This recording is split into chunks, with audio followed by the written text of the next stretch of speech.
The reason why we struggle to find our passion is because the world has constantly pushed us away from our strengths.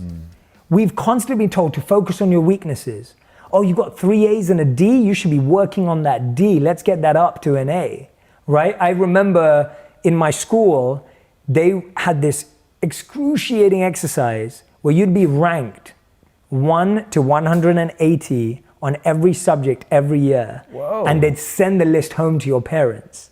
So there were 180 students in my year group, and every subject, art, math, English, science, geography, history, you name it, you were ranked 1 to 180 in every subject based on your test results and scores.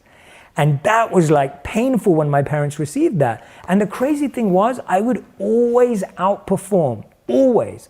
In art, design, philosophy and economics, and English, I was always in the top half, if not in the top quarter, if not in the top 5, right, of my whole year group. And stuff like science and geography and math, I was kind of like in the middle and towards the bottom end of my year. Now, granted, I went to a competitive school, so I was still okay at those things. But the interesting thing was that my parents and my friends' parents would never look at what you came 1 or 2 or 3 in. They'd be looking at the things you came 90, 100, and 110 in. And so we've all been programmed to say, oh, your strengths, they're fine. They're good the way they are. But why are you not performing at this? And so the one way to know your strengths is to ask yourself, what do you do that you feel the most confidence doing? And it could be something as simple as, I'm great at organizing birthday parties. It could be. Like, that may be your skill, right? That may be your strength. Or it may be something like, I'm really good at putting on makeup. Or it could be that I have a great sense of fashion. It could be any of those things. And if you don't know it yet, you can also do an exercise where you sit down with a colleague, a family member, and a friend, because you need people from all areas of your life, and you ask them, what do you think I do that I excel in, that I stand out in? Or if you could trust me to do one thing in your life for you, what would that one thing be? And when you ask that to people in a reflective way, really asking for that presence, you might be surprised by what they say.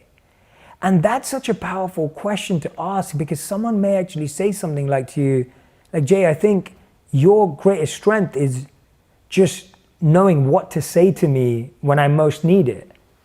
And you may think, well, that's not a strength you can do anything with, but it is.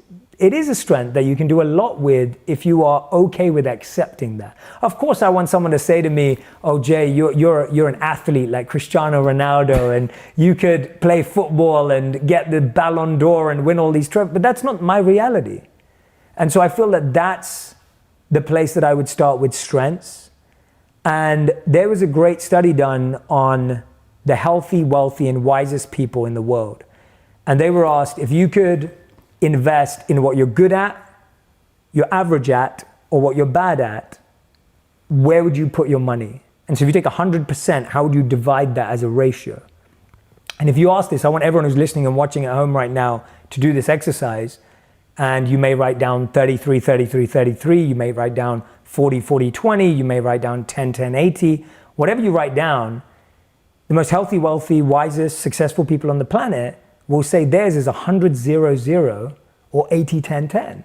They go all in on their strengths because they know that if they go all in on their strengths, they can become exceptional at it. Now, here's the caveat. When it comes to your hard skills, focus on your strengths. But when it comes to your soft skills, focus on your weaknesses. Now you got to tell me which is which. Yeah, so hard skills are things like Excel, math, product design, using a video camera, script writing, speaking. These are all hard skills in the sense that they're very clearly defined, very tangible. You can really measure them. It's almost like a skill that's measurable. Your soft skills are like emotional intelligence, listening, compassion, empathy. These are all soft skills or considered soft skills. And those are where you focus on your weaknesses because they can actually end up tripping you up while you're trying to become the best at doing the hard skill. So you may be the best videographer in the world, but if you don't know how to listen to your community and your team, then no one's going to want to work with you. And so to me, that's the missing link, that we're actually the other way around. We put all our emphasis on getting better at our weaknesses and our hard skills. And we think that because we're empathetic and good people, that will be enough. And it doesn't work that way.